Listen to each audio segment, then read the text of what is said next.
Elementary school children being handcuffed and arrested for schoolyard fights, or an autistic teen being tasered a sickening 31 times for the heinous crime of not removing his jacket in class.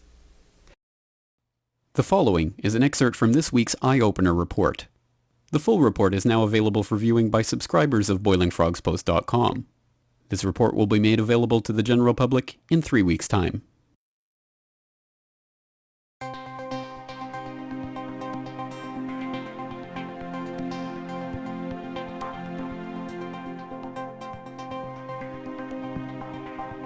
Welcome.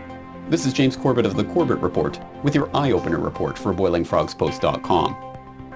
The hysterical refrain, "Won't someone think of the children?" has been so overused as a knee-jerk populist appeal for overarching, tyrannical legislation, from proposals for internet censorship to calls for illegal government spying, that it has become a self-parodying cliché. Still, the essential argument appeals to such a basic part of the human experience that it is trotted out time and again by politicians, sometimes subtly and effectively, sometimes clumsily and heavy-handedly, and sometimes like George W. Bush.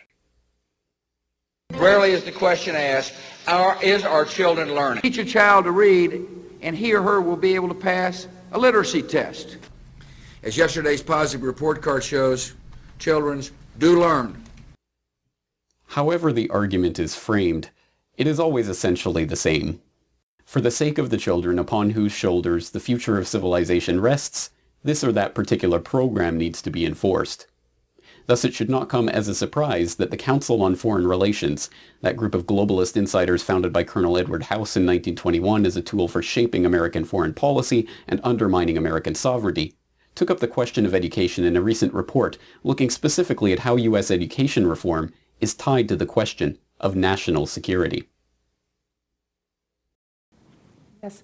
Well, I would just add that our great American narrative has always been that it doesn't matter where you came from, it matters where you're going, or you can come from humble circumstances, you can do great things. And the key to that has always been education. In fact, it's always been public education. And one of the things that I want to underscore is that we do believe that the public education system, it's not hyperbole, the report says, to say that it's one of our critical democratic institutions. And yet it is unable now, particularly for kids who don't have means, to deliver that ticket to a better life.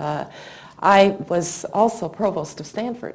And to me, the health of our nation is when I can stand in front of a Stanford class and one kid is a fourth generation Stanford legatee and the next kid is an itinerant farm worker's child or the first ever to go to college in the family. And the only way that that happens is through educational opportunity for all. And so we believe this goes right at the issue of America's cohesion.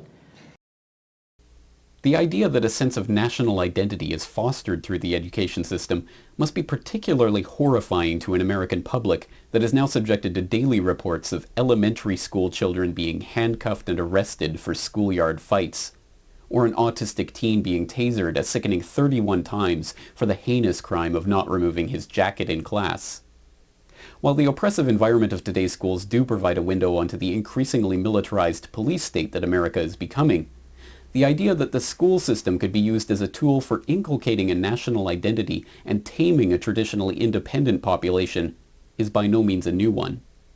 In fact, as any careful study of the books and quotations of the Western school system's progenitors will show, the modern idea of schooling was formulated specifically to create a nation of intellectually crippled, docile workers who would be more dependent on authoritarian systems of control and more easily manipulatable by the ruling class. You've been watching an excerpt of this week's Eye-Opener report. To continue watching the report, please log into BoilingFrogsPost.com.